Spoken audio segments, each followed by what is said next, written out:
오늘 창세기 1장 1절로 하나님의 하나님 되심을 인정하라라는 제목으로 함께 말씀을 생각해 보겠습니다. 먼저 여러분들에게 제 삶에 일어났던, 제 삶의 주변에 일어났던 간증을 하나 소개해 드릴까 합니다. 샌프란시스코에 있는 침례교 신학대학원에서 공부를 할 때 같이 제 옆집에 살던 미국 친구가 있었습니다. 그의 이름은 제임스 시몬스였고 저보다 그 당시에 15년 정도 나이가 많아서 그 당시에 제가 30대 초반이었으니까 한 47 정도, 그 정도로 우리가 생각을 하고 있었습니다. 그렇지만 그의 나이가 실제로 몇 살인지 그리고 그의 본명이 뭔지는 본인도 모르고 아무도 몰랐습니다. 왜냐하면 그 시점에서 한 17년 전에 멤피스라고 하는 미국의 중남부에 있는 도시의 폐차장에서 자동차 트렁크에 발가벗겨진 채로 갇혀있는 상태에서 발견이 된 겁니다. 그래서 구사일생으로 살았습니다. 그런데 이 사람에게 이제 그 시점에서 충격으로 인해서 기억상실증이 온 겁니다. 자기가 누군지 아는 사람도 없고 또 신분증 같은 것도 없고 9.11 사태 이전만 하더라도 미국에서는 범죄자 이외에는 지문 검식을 하지 않았습니다. 그러니까 이게 누군지 알 수가 없는 겁니다. 그 당시 이제 FBI를 통해서 지금도 인터넷 검색을 하면 제임스 시몬스 얘기가 나옵니다. 이제 FBI에서 1년 동안 이 사람의 아이덴티티를 찾기 위해서 노력을 했습니다만 찾지 못했습니다. 결국 정부에서는 새로운 주민등록을 만들어서 제임스 시몬스라고 이름을 만들고 나이는 몇 살쯤 됐겠다 생각해서 나이를 정해주고 제2의 인생을 살게 하였습니다. 저보다 먼저 졸업을 해서 텍사스 달라스에 있는 이제 교회에서 청빙을 받았는데 아무튼 텍사스에 있는 교회에서 그 사람을 도와서 직업도 주고 하면서 예수를 믿게 되고 교회 나가게 되고 또 신학교를 와서 샌프란시스코 이주해서 신학교를 졸업하고 다시 자기가 이제 제2의 인생을 살았던 달라스 텍사스에 가서 한 700명 정도 되는 미국 교회로서는 작지 않은 교회의 담임 목사로 청빙을 받아갔습니다. 근데 거기서 제3의 인생이 다시 시작됩니다. 왜냐하면 첫 설교를 하는데 그 교인 중에 이 사람을 알아본 사람이 있는 겁니다. 그래서 이 사람의 원래 이름이 베리 칵스였고 이제 달라스에서 그리 멀지 않은 멤피스, 테네시주에 있는 멤피스라는 동네에서 목회를 하던 목회자였습니다.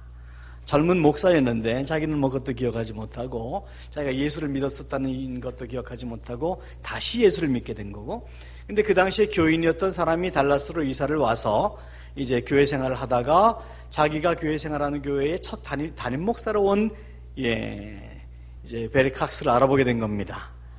근데 이 제임스 시몬스는 아무튼 40대 후반의 나이에 자기가 혹시 결혼을 한 사람일지도 모르겠다 그런 생각에 결혼을 하지 않고 독신으로 지냈습니다. 근데 역시 그에게는 아내가 있었고 실종될 당시에 젖먹이 딸이 있었습니다. 17년 동안 이 아내는 이제 자기 남편이 다시 돌아올지도 모르겠다라는 희망을 가지고 싱글 맘으로 아이를 어렵게 키우고 있었습니다. 다시 만나게 된 거죠. 제3의 인생을 시작하게 되었는데 그렇지만 이 제임스 시몬스 즉 베리 칵스의 기억 상실증은 회복되지가 않았습니다. 이 사람이 내 아내인가 보다, 이 아이가 내 아이인가 보다 라는 정도로 그렇게 그냥 인정하고 살게 된 그런 가슴 아픈 이야기를 제가 신학교 다닐 때에 바로 옆집에 사는 친구로부터 본 적이 있습니다. 창세기를 시작하면서 왜 제임스 시몬스의 기억 상실증 이야기를 하는 것인가? 이 창세기는 우리를 창조하신 하나님에게 대한 기억 상실증에 걸려있는 오늘 이 시대의 인류들에게 외치는 하나님의 메시지이기 때문입니다. 하나님이 태초에 천지를 창조하셨습니다. 아담과 하와를 창조하셨습니다. 아담과 하와는 배꼽이 없습니다. 하나님이 자기를 창조했다는 것 누구보다 잘 알고 있습니다. 그들에게서 가인과 아벨이 나옵니다. 가인과 아벨은 하나님을 알았습니다. 그럼에도 불구하고 범죄했습니다. 그로부터 한 시대만 지나가면 그때부터는 하나님을 인정하지 않는 시대가 오게 됩니다. 그로부터 수백 시대가 지나왔습니다. 지금 우리는 하나님을 인정하지 않는 무신론의 시대를 살고 있습니다. 마치 공산주의 혁명을 일으켰던 스탈린 시대의 군인들이, 소련 병사들이 하늘을 향해서 소총을 쏘아대면서 자 봐라 내가 지금 하나님을 죽였다, 이제 하나님은 없다 그렇게 외쳤던 것처럼 이 시대의 사람들은 철저한 하나님을 향한 기억상실증에 걸려서 하나님의 살아계심을 외면하고 있지만, 그럼에도 불구하고 태초에 하나님이 천지를 창조하셨다 선언하고 있는 것이, 외치고 있는 것이 창세기입니다. 그래서 우리가 읽은 오늘 창세기 첫 마디는 태초에 하나님이 천지를 창조하셨다. 이 창세기가 다른 점이 많이 있는데, 성경의 다른 책들, 특히 사도 바울의 서신서들을 보면 독자들을 설득하려는 노력이 많습니다. 그런데 창세기는 절대로 누구도 설득하려고 하지 않습니다. 제발 믿어달라고 부탁하지도 않습니다. 그냥 선언하는 겁니다. 여러분, 창세기는 하나님이 천지 창조 이전에 무엇을 하셨는지, 모든 피조물이 하나님의 피조물이라면, 창조 작품이라면 하나님은 왜 사탄을 만드셨는지, 그리고 전지전능하신 하나님은 인류의 파멸을 예지하고 알고 계시면서도 왜 아담과 하와가 범죄하는 장면을 막지 않으셨는지, 하나님의 고의적인 방임, 그리고 공평하신 하나님은 왜 장남 에서는 젖혀두고 차남 야곱, 그것도 교활한 사람 야곱, 그 야곱을 통해서 선택받은 민족 이스라엘의 12지파가 태동하게 하셨는지 창세기는 우리에게 설명하지 않습니다. 믿어달라고 구걸하지도 않습니다. 다만 이런 일이 있었다라고 선언하고 있습니다. 여러분, 창세기 강의를 시작하면서 여러분에게 정말 믿기 어려운 사실 하나를 말씀드려야 되겠는데요, 이걸 꼭 믿어주셔야 됩니다. 믿기 어렵지만 믿어주셔야 됩니다. 그것은 바로 태초에 하나님이 천지를 창조하셨다고 하는 사실입니다. 이 부분이 믿어질 때에, 이 부분을 믿고자 노력할 때, 믿어지진 않아요 솔직히. 그러나 믿고자 노력할 때에 하나님이 성경의 나머지 부분들을 열어주십니다. 여러분, 믿음은 들음에서 나고 들음은 하나님의 말씀이라 그랬습니다. 그리고 너희가 그 은혜로 인하여 믿음으로 말미암아 구원을 얻었다. 이것이 너희에게서 난 것이 아니라 하나님의 선물이라 그랬습니다. 즉 믿음은 믿어지는 것이지 믿는 게 아닙니다.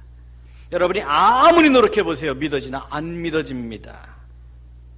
그러나 주님 나를 도와주시고 나의 믿음 없음을 도와주시고 내 지혜로 이해할 수 없는 부분을 이해케 하시고 나에게 당신을 보여달라고 주님 앞에 긍휼을 구할 때 하나님이 우리의 눈을 열어주셔서 하나님을 보게 하시고 알게 하시고 내 경험과 지성과 논리로 이해할 수 없는 부분들이 믿어지는 겁니다. 예수가 이 땅에 하나님의 아들로 오셨다, 나를 위해서 죽었다, 그래서 내가 천국 간다, 천국 가면 영원히 산다, 믿어지십니까? 아니요, 저는 안 믿어져요. 믿겠다고 하는 것이지 믿어지진 않습니다. 이게 어떻게 내 논리로 이해가 돼요? 절대로 안 됩니다. 태초에 하나님이 천지를 창조하셨다, 그리고 쭉 나옵니다. 6일 동안에 창조하셨다. 믿어져요? 안 믿어집니다. 지질학계에서는 이 세계가 완성된 것은 탄소 반응작용이라고 하는 그런 탄소 반응법이라고 하는 어떤 연대 측정법으로 해보면 지구가 형성된 것은 수백억 년의 지층 간의 변화를 위해서 이루어졌다. 근데 성경은 6일 만에 이루어졌다고 얘기를 합니다. 물론 여기에 신학적인 많은 이론들이 있습니다. 하나님에게는 하루가 1000년 같고 1000년이 하루 같다는 이 사실을 잊지 말아라, 이 베드로후서의 말씀처럼. 그러면 창세기 6일은 하루가 1000년을 의미하는 것이다, 이렇게 하는 얘기도 있고, 또 갭 티어리라고 하는 간격이라고 하는 얘기처럼 창세기 1장 1절에 보면 태초에 하나님이 천지를 창조하시느니라, 그리고 2절에 땅이 혼돈하고 공허하게 흑암이 깊음 위에 있고, 1절과 2절 사이에는 수백억 년의 차이가 있다. 태초에 하나님이 모든 것을 창조하셨는데 그 이후로 수백억 년이 지난 다음에 그것을 정리하셔서 천지를 창조하셨다, 이런 간격 이론이 있고 여러 가지 이론들이 있습니다. 그러나 어떤 이론으로도 이런 이론들이 저와 여러분을 설득하겠느냐 하는 것입니다. 아니요, 설득되지 않습니다. 우리는 그 정도로 설득되지 않습니다. 왜냐하면 우리가 가지고 있는 이론과 합리성이 이것을 절대로 이해할 수 없기 때문입니다. 사실 그렇습니다. 우리가 고민하고 연구해서 이해할 수 있고 납득할 수 있는 것이 성경이라면 그 성경의 저자와 우리 사이의 수준 차이가 뭡니까? 별로 없습니다. 만약에 아인슈타인의 상대성 이론이 초등학생들이라도 며칠만 고민해서 이게 그래서 이렇게 되는 거로구나라고 이해할 수 있는 수준의 이론이라면 그 상대성 이론이 노벨 물리학상감이 되겠습니까? 여러분, 우리의 지혜로 하나님을 이해하려고 하는 노력이 얼마나 어리석은가. 디모데후서 3장에서 바울은 모든 성경이 하나님의 감동으로 기록된 책이라고 말씀하십니다. 물론 그때는 신약이 편집되기 이전이기 때문에 구약을 얘기를 합니다. 특히 구약에서도 창세기, 출애굽기, 레위기, 민수기, 신명기 5권의 모세오경. 바리새인이었던 사도 바울은 이 성경을 풀어서 이스라엘 백성들에게 가르쳐야 되는 성경 교사였습니다. 그런데 생각해 보세요. 성령 시대가 아닙니다. 우리는 성령의 도우심으로 우리에게 믿음이 있어서 대초에 하나님이 천지를 창조했다, 홍해가 갈라졌다, 메추라기가 떨어졌다, 예수님이 바다 위를 걸었다, 아멘 하고 믿으려고 노력하고 믿어집니다. 그런데 성령 시대가 아니에요. 구약 그 시대에, 이 신약 시대라도 성령이 오기 전이에요. 이 사도 바울에게 그런 시대에 이 성령이 임하셨다. 아니 이 태초에 하나님이 천지를 창조하셨다. 이 믿어지겠습니까? 그리고 그 시대의 바울 시대의 사람들에게 이게 믿어지겠습니까? 믿어지지 않습니다. 어려운 얘기입니다. 그럼에도 불구하고 사도 바울은 모든 성경이 하나님의 감동으로 기록된 책이라고 기록을 합니다. 무슨 얘기입니까? 믿어지지 않더라도 믿겠다라고 결단하는 것입니다. 저와 여러분의 신앙이 여기에서 출발을 해야 됩니다. 성경은 순종이 제사보다 낫다라고 얘기합니다. 제사는 예배를 의미합니다. 예배를 통해서 믿음이 생기든가요? 아니요. 그럴 수도 있지만 그렇지 않을 수 있습니다. 우리를 종교인으로 만들 수는 있지만 신앙인으로 만들기는 턱없이 부족합니다. 순종이 우리에게 믿음을 가져다 줍니다. 여러분의 삶에서 하나님 말씀이 믿어지지 않더라도 믿는 믿음, 오늘 우리가 어떤 동영상을 보았지만 믿어지지 않더라도 떨어지는 본능에 의한 믿음, 그 믿음을 통해서 그 다음번이 두렵지 않은 것입니다. 기독교 신앙은요, 이해되고 믿고 순종하는 것이 아니라 순종하면 이해되고 믿게 되는 겁니다. 그것을 우리는 체험신앙이라고 합니다. 그런 일들이 우리에게 거듭될 때 우리는 그때부터는 예수 믿는 것이 쉬워집니다. 절벽에서 뛰어내리는 것이 처음에는 두렵고 처음에는 이것이 과연 가능할 것인가 생각되지만 몇 번 뛰어내리면 그때부터는 그 뛰어내리는 것이 아무렇지도 않은 자기 삶의 일부가 되는 새처럼 저와 여러분의 삶의 순종이 또한 그렇습니다. 종교와 철학이라고 하는 형이상학적인 기준에서 창세기를 대하던 바울이나 그 시대의 사람들보다 우리는 지금 현대과학이라고 하는 논리와 합리성에서 창세기를 대하는데 우리가 더 큰 고민을 가지는 것은 당연합니다. 그러나 인간의 지혜로움이 하나님의 미련함보다 높지 못하다라는 말씀을 꼭 기억하셔야 됩니다. 여러분, 믿음을 가지시기 원하면 하나님과 논쟁하지 마십시오. 성경이나 여러분 삶에 있어서 이해될 수 없는 부분에 대해서 하나님과 따지려고 해서는 안 됩니다. 일을 왜 그렇게 처리하셨습니까? 또 그러면 앞으로 일은 어떻게 하실 건데요? 하나님과 논쟁하거나 워크숍하려고 하지 마십시오. 하나님은 논쟁의 대상이 아닙니다. 의논의 대상이 아닙니다. 순종의 대상입니다. 이 부분을 창세기 1장 1절이 우리에게 외치고 있는 것입니다. 태초에 하나님이 천지를, 즉 너를 창조하셨다. 기독교 신앙의 기본은 하나님을 아는 것과 나를 아는 것이라고 거듭거듭 말씀드렸습니다. 기독교 신앙은 하나님이 누구인가? 창조주이시다. 나는 누구인가? 피조물이다. 하나님은 경배와 찬양, 영광을 받으시기에 합당한 존재이고 나는 따질 존재가 아니라 순종할 존재이다라는 사실을 꼭 기억하셔야 됩니다. 신앙생활 하다가 시험에 빠져서 교회 출석하지 않고 있는 분들에게 전도하다 보면 가끔 그런 말씀을 농담처럼 하시는 분들이 있는데 참 위험한 생각이라는 생각이 듭니다. 그렇게 말씀들 하십니다. 나 같은 사람이 교회 안 나가고 하나님 안 섬기면 하나님 손해지 나 손해인가? 실제로 그런 사람이 적지 않습니다. 아주 위험한 생각이에요. 여러분 이거 잊지 마십시오. 2016년도의 둘째 주일을 지내면서 여러분 이거 꼭 잊지 마십시오. 하나님은 창조주이십니다. 그런데 그분은 우리를 세우기도 하시고 무너뜨리시기도 하십니다. 성경은 온통 그 얘기입니다. 세우기도 하시고 무너뜨리기도 하시고 문을 열기도 하시고 닫기도 하시고 그가 여시면 막을 자가 없고 그가 닫으시면 열 자가 없는 하나님. 그 앞에서 우리는 겸손으로 허리를 동여야만 합니다.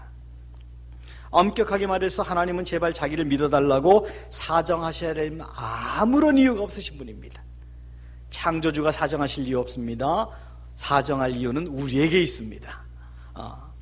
많은 사람들이 자기가 인생의 주인이라고 생각해서 인본주의와 이기주의가 여기서 출발합니다. 그런데 그렇게 심각하게 기억상실증에 빠져있는 오늘날의 이 시대를 향해서 하나님은 온 생명의 창조주가 하나님이시며 주인이시며 우리 인간의 행복이 그 하나님과의 관계가 회복될 때에만 가능하다고 말씀합니다. 2016년도 여러분의 가정과 개인과 사업이 정말 은혜 가운데 있기를 원하시면 무엇보다 하나님의 하나님 되심을 인정하십시오. 주신 은혜에 합당한 삶을 살겠다고 무너지고 어그러지는 여러분의 무릎 인정하시고 연약함을 인정하시고 주의 도우심으로 시작하시는 한 해가 되어야만 합니다. 저자에 대한 한마디의 언급도 없고 서론도 없이 시작하는 창세기의 짧은 한마디에서는 태초에 하나님이 천지를 창조하시느니라. 여러분, 이 문장의 주어가 뭡니까? 하나님이 주어입니다. 하나님. 그런데 우리 인생의 주어가 하나님입니다. 역사의 주어가 하나님이고 성경의 주어가 하나님이고 우리 인생의 주어가 하나님인데 이 주어가 I로 바뀔 때, 나로 바뀔 때 우리 인생의 비극이 거기서 출발하는 겁니다. 우리가 그것을 인본주의라고 합니다. 내가 중심된 사상. 인류의 저주는 아담과 하와가 사탄의 유혹을 받아서 에덴 동산의 명의 이전을 자기 것으로 돌려놓으려고 할 때 시작되었습니다. 마찬가지로 제한된 인생을 살 수밖에 없는 인간 최대 유혹은 스스로 신이 되는 겁니다. 자기가 죽는다는 건 누구나 인정해요. 어느 순간에서는. 그런데 그 사는 동안 자기가 사는 작은 에덴에서 신이 되고 싶은 거예요. 어떻게? 남을 누름으로. 자기보다 많은 사람들, 자기 이외의 모든 사람을 자기 밑에 두고 누르고 명령하고 통치함으로 남들보다 많은 것 가지고 부러움의 대상이 되고, 즉 자기가 작은 신이 되겠다고 하는 것입니다. 거기에서 우리의 인본주의가 출발합니다. 인본주의의 함정이 두 가지가 있는데, 보통 우리가 인본주의는 인권을 존중한다라고 생각하기가 쉬운데, 예, 맞아요. 인권은 존중되어야 됩니다. 그런데 인본주의의 핵심은 인권 존중하다는 게 아닙니다. 인권 존중해요. 그런데 누구 인권? 내 인권을 먼저 존중해달라는 거예요. 다른 사람 인권을 존중하기 전에 내 인권, 내 생각, 내 아이디어, 내 계획, 내 소유. 인본주의의 핵심은 자기 소유를 인정해달라는 겁니다. 그리고 또 인본주의는 내 인생의 주인 되신 하나님의 권리, 즉 신권을 인정하지 않겠다는 것입니다. 그러니 거기에 행복이 있을 수 없고 사람과 사람 간의 갈등이 있을 수밖에 없어요. 왜냐하면 서로가 서로의 인권을 주장하니까. 우리가 이 창세기 1장 1절의 말씀을 살아계신 하나님의 말씀으로 믿는다면 우리는 정말 신나는 인생 살 수 있습니다. 창세기 1장 1절 성경의 첫 단추입니다. 이 첫 단추가 잘못 끼워지면 나머지 다 잘못 끼워집니다. 생각해 보세요. 태초에 하나님이 천지를 지으셨어요. 근데 그 천지를 지으신 하나님이 우리의 아버지세요. 여러분, 얼마나 이 세상이 담대하겠습니까? 시편 27편에 이런 다윗의 고백이 있습니다. 군대가 나를 대적하여 진칠지라도 내 마음이 두렵지 아니하며 전쟁이 일어나를 칠지라도 나는 여전히 태어나리로다. 그런데 여러분, 저와 여러분이 정말 그러한가? 예, 그렇지 않을 때가 있다는 건 우리가 인정해야 됩니다. 그러나 그러해야 된다라는 사실은 우리가 꼭 기억하고 살아야 됩니다. 자, 생각해 보세요. 하나님 아버지, 천지를 지으신 하나님 아버지를 나의 아버지, 나의 창조주, 내가 만날 나의 주인으로 모시고 사는 우리는 이 세상을 불안해하고 염려하고 고민 가운데 살기도 합니다. 그런데 여기서 멀지 않은 데 사는 우리 병원에서 일어나시지도 못하는 이건희 씨의 아들, 딸들은 세상 부러운 줄 모르고 삽니다. 자, 여러분, 누가 잘못된 겁니까? 하나님 아버지를 모시고 있으면서도 불안해하고 염려하고 다투고 사는 우리가 잘못된 겁니까? 아니면 부자 아버지 되었기 때문에 교회 안 다니는 그 사람들이 잘못된 겁니까? 둘 다 잘못됐어요. 근데 누가 더 잘못됐습니까? 제 생각엔 우리가 더 잘못됐어요. 그 하나님 아버지를 섬기고 살면서도 왜 우리는 이렇게 작게 사는가? 그 엄청난 태초의 천지를 창조하신 하나님을 믿는다 하면서도 나는 왜 이렇게 작게 사는가? 그러며 인생의 생사화복은 하나님 손에 달려 있습니다. 내 능력에 달려 있지 않습니다. 창세기를 여는 첫 문장이 태초에 하나님이 천지를 창조하셨다라면 이 문장의 제일 첫 단어는 태초라고 하는 단어입니다. 영어 성경에서는 이 부분을 in the beginning 그랬습니다. in the beginning. 근데 인더비긴이라는 말씀 속에는 시간 이전, 유사 이전이라는 뜻이 다른 게 있습니다. 이 말은 다시 말하면 시간조차 하나님의 피조물이라고 하는 의미입니다. 우리의 인생의 주인이 하나님이라고 합니다. 우리 인생이 뭡니까? 궁극적으로 돈입니까? 육체입니까? 아니요, 시간입니다. 인생을 다시 말하면 시간이라는 말로 대입해 볼 수가 있습니다. 시간을 하나님이 창조하셨습니다. 우리 인생, 즉 우리 살아있는 동안의 시간 하나님 겁니다. 그래서 너희가 먹든지 마시든지 살든지 죽든지 오직 하나님의 영광을 위해서 해라. 왜냐하면 태초에 이 우주를 창조하시고 우리를 그리고 시간을 창조하신, 내 인생을 창조하신 주인이 하나님이시기 때문에 그렇습니다. 시간이 우리 것이 아니기 때문에 우리 마음대로 못합니다. 시간 우리 거라면, 내 인생 내 거라면 살고 싶은 만큼 살 수 있어야 됩니다. 죽고 싶을 때 죽을 수 있어야 됩니다. 그러나 그렇지 못합니다. 우리 만물의 주인도, 인생의 주인도 하나님이십니다. 하나님이 모든 것을 소유하셨습니다. 하나님이 모든 것을 소유하셨다는 것은 다시 말하면, 이 부분 굉장히 중요합니다. 여러분, 하나님이 모든 것을 창조하시고 소유하신 분이라면, 다시 말하면 우리는 아무것도 소유하지 않았다는 것을 인정해야 됩니다. 근데 인간의 비극이, 갈등이 어디서 시작됩니까? 이건 내 거야. 소유권 주장에서 시작됩니다. 다툼이 어디서 시작됩니까? 이 생각이 옳아. 생각에 대한 소유권입니다. 부부와 부부 간에, 자식과 부모 간에, 이웃과 이웃 사이에 항상 어떤 종류건 간에 소유권 분쟁에서 인간의 비극이 시작됩니다. 다 하나님 겁니다. 우리에게는 소유권이 있지 않고 위탁권이 있습니다. 우리는 하나님의 것을 위탁받았습니다. 시간도 물질도 건강도 모든 것은 하나님의 것이고 우리에게 맡기셨습니다. 마치 에덴 동산에서 아담과 하와에게 다 땅을 정복하고 다스려라, 다 니네 거다, 내가 너에게 맡겼다 위탁하셨듯이 하나님이 우리에게 우리 인생을 맡기셨습니다. 나중에 돌려드려야 됩니다. 그래서 우리를 성경은 청직이다 그럽니다. 나중에 다 계산해야 됩니다. 물질도 시간도 건강도 다 하나님 주신 것, 하나님을 위해서 살아야만 합니다. 성경은 천지를 창조하신 분이 어쩌면 하나님이실지도 모른다 그렇게 말씀하시지 않습니다. 하나님이 창조하셨다, 그게 단언합니다. 마찬가지로 성경은 너희가 이렇게 살면 복 받을지도 모른다라고 말씀하시지 않습니다. 성경은 이렇게 살면 복 받는다라고 단언합니다. 그리고 이렇게 살면 망가진다라고도 단언합니다. 교망은 패망의 선봉이니라. 여러분, 우리가 하나님의 말씀을 말씀대로 믿고 순종할 때에 우리의 미래가 열립니다. 하나님의 말씀을 우린 조건부 언약이라고 합니다. 이렇게 살아라, 축복된 인생이 될 것이다. 근데 이렇게 살면 너희는 망가진 인생을 살게 될 테니 절대로 그렇게 해서는 되지 않는다. 여러분, 성경은 믿음의 눈으로 보지 않으면 아주 황당무계할 수밖에 없습니다. 그럼에도 불구하고 하나님은 이 천지 창조의 태초에 하나님이 천지를 창조하셨다, 가장 믿어지지 않는 부분을 성경에 가장 첫 마디에 두셨습니다. 이유가 무엇일까요? 믿음으로 보지 않으면 성경이 열리지 않기 때문입니다. 믿음으로 접근하지 않으면 하나님께 나갈 수 없기 때문입니다. 그래서 믿음이 없이는 하나님을 기쁘시게 하지 못하나니 하나님께 나아가는 자는 반드시 그가 계신 것과 또한 그가 자기를 찾는 이들에게 상 주시는 이심을 믿어야 할지니라. 믿음입니다, 여러분. 믿음이 없이는 여러분의 신앙생활이 여러분에게도 하나님에게도 의미가 없어집니다. 그래서 믿음을 창세기의 가장 첫 부분에 얘기하십니다. 그리고 창세기는 성경 66권 중에서 제일 앞부분에 두었습니다. 교회를 제일 처음 한 번도 안 나왔다가 처음 나오는 분도 창세기 1장 1절을 보겠습니다. 그러면 쫙 하고 찾습니다. 한 번에 찾습니다. 근데 예를 들어서 오바댜서를 찾겠습니다. 그러면 그때는 복잡해집니다. 창세기부터 막 성경 찬송가까지 막 왔다 갔다 하고, 제 책이 새로 사서 여긴 없네요 이러고. 그런데 왜 하나님께서 창세기를 앞에 두셨습니까? 그리고 태초에 하나님이 천지를 창조하셨다고 하는 이 가장 믿어지지 않는 이유를 두신 목적이 무엇입니까?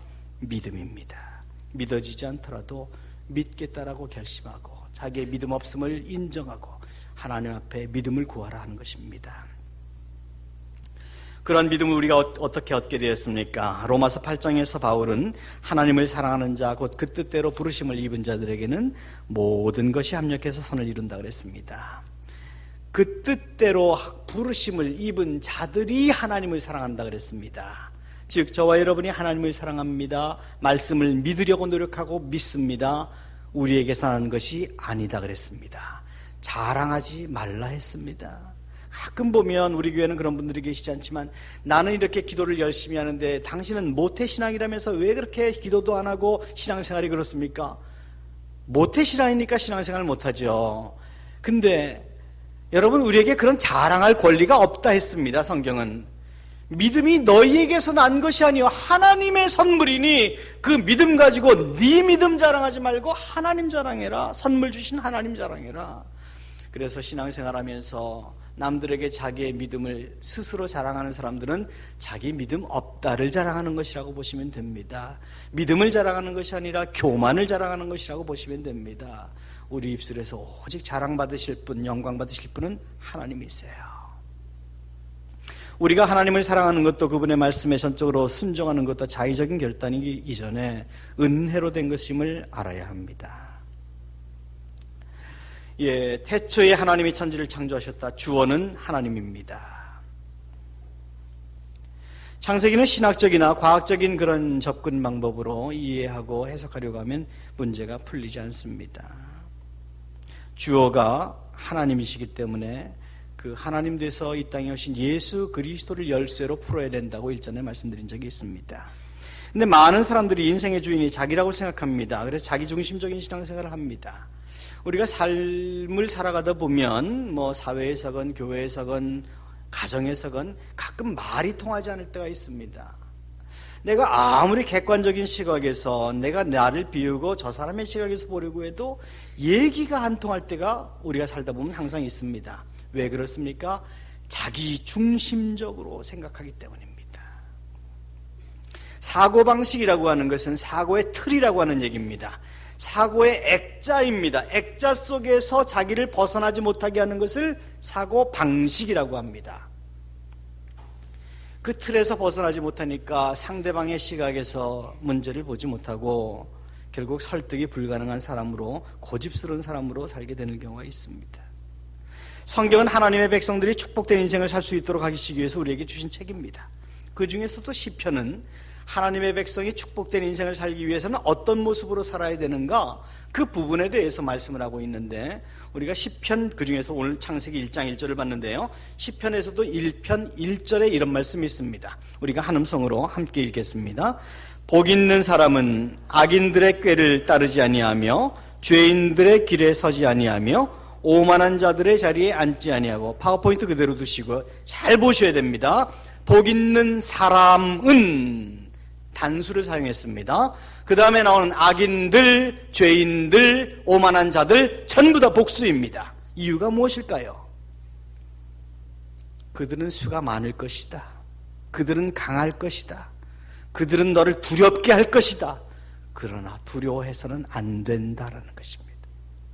특히 악인들이라고 할 때 악인이 뭡니까? 악한 사람이에요. 근데 이 악인에서 악자를 무슨 악자를 씁니까?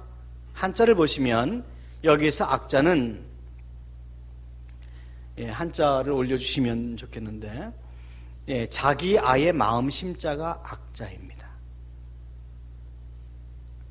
내 마음이 악합니다. 물을 가만 놔두면 위에서 밑으로 흐르는 것처럼 우리는 성령의 지배 가운데 있지 않으면 우리 가운데서 나오는 것은, 우리 가운데서 나오는 모든 것은 악한 것밖에 없습니다. 그게 로마서의 핵심입니다. 모두 악하다. 목구멍은 열린 무덤과도 같다. 너희의 손과 발은 사람들의 피를 흘리기에 바쁘다. 여러분, 우리가 깨어 기도해야 되는 이유는, 성령에 깨어 기도해야 되는 이유는, 성령의 감동하심 가운데 살지 않으면 안 되는 이유는 내가 망가지고 내 이웃을 망가뜨리기 때문입니다. 우리의 온 몸은 병기입니다. 우리의 온 10개의 손가락 속에는 면도칼 같은 날카로운 것들이 있어서 내가 누군가를 안아주려고 하는 몸짓에도 상대방은 상처를 입습니다. 왜요? 우리 속에 선한 것이 없기 때문입니다. 성령께서 우리를 성령의 은혜 가운데 지배해 주시지 않으면, 즉 내가 자발적으로 나의 모든 권리를 양도하지 않으면, 인본주의는, 합리주의는, 여러분의 지성과 논리는 사람을 상하게 할 것입니다. 하나님의 일을 망가뜨릴 것입니다. 여러분은 망한 인생, 채찍질 받는 인생으로 살게 될 것입니다. 그러나 맞아도 맞는 줄 모를 겁니다. 왜요?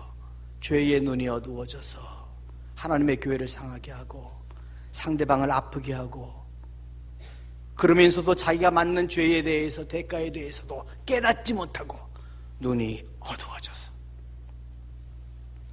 죄의 특징은 우리의 눈을 어둡게 한다는 것입니다.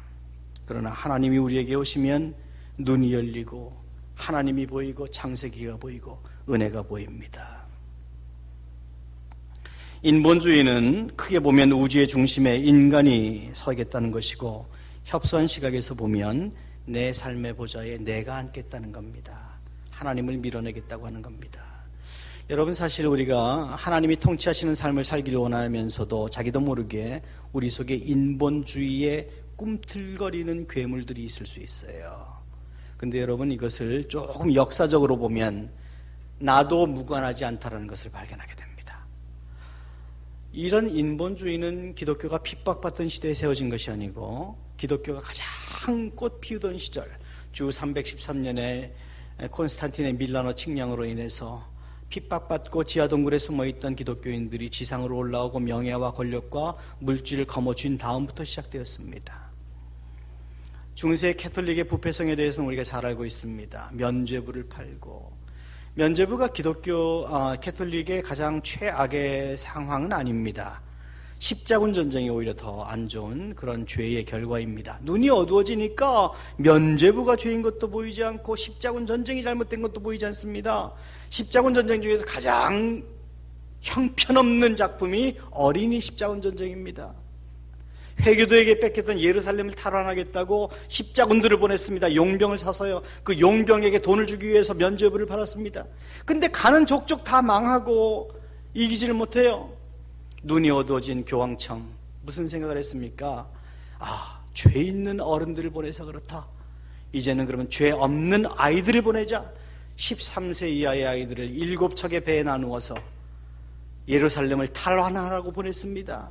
가다가 2척은 해적선을 만나서 몰살당하고, 5척은 팔레스타인에 도착하지도 않고 이집트, 아프리카 북부에 도착을 해서 전부 다 노예로 팔리고 죽임을 당하고 식인종에게 먹히고 다 죽었습니다.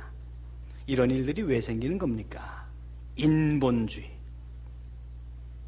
우리가 회의해서 우리의 지혜를 모아서 예루살렘을 탈환하자. 인본주의. 성령의 감동이 없는, 여러분, 저와 여러분도 이 부분을 정말 조심해야 됩니다. 깨어기도 하고 무릎으로 하나님의 은혜를 구하고, 하나님, 내 인생을, 내 가정을, 내 교회를, 우리 민족을 도와주세요. 살려주세요. 하나님의 영광만을 위해서 살겠습니다. 사람이 자기가 누군지를 모를 때 이런 일들이 일어납니다. 여러분, 하나님과 다투지 마십시오. 논쟁하지 마십시오. 우린 창세기 1장 1절을 통해서 하나님이 누구시며 내가 누구인지를 다시 한번 인식해야 됩니다. 우리는 피조물입니다. 사도 바울의 표현을 들면 우리는 깨지기 쉬운 질그릇 같은 피조물입니다. 하나님은 다툴 때, 논쟁할 때 나타나시는 분이 아니라 경배할 때, 찬양할 때, 그분의 긍휼을 구할 때 나타나십니다. 문제가 생기면 하나님께 돌아가야 합니다. 기계가 고장나면 만든 사람에게 돌아가야 되지. 우리 인생에 문제가 생기면 우리의 창조주에게 돌아가셔야 됩니다. 그분을 신뢰하십시오. 그분의 이름을 높이십시오. 하나님을 신뢰하셔야 됩니다. 올 한 해를 사시면서 하나님은 여러분을 통치하고 다스리기를 원해서 올 한 해의 시간을 여러분에게 허락해 주셨습니다. 믿고 맡기셔야 됩니다. 여러분, 태양을 부인한다고 태양이 없어지는 게 아닙니다. 하나님을 부인한다고 하나님이 없어지는 게 아닙니다. 없어지는 것은 하나님이 아니라 여러분이 마땅히 받아야 될 축복입니다. 억울한 인생을 살아서는 안 됩니다. 한 해의 2번째 주일을 맞이하면서 하나님의 하나님 되심을 인정하십시오. 여러분의 피조물됨을 인정하십시오. 여러분에게 아무런 소유권이 없음을 인정하십시오. 여러분의 모든 것이 하나님의 영광을 위하여 맡겨진 것이라는 것을 인정하십시오. 여러분의 자존심조차 여러분의 것이 아님을 인정하십시오. 온전히 하나님께 맡기고 하나님의 하나님 되심을 인정하고 순종함으로 축복된 2016년도 될 수 있기를 예수님의 이름으로 축복합니다.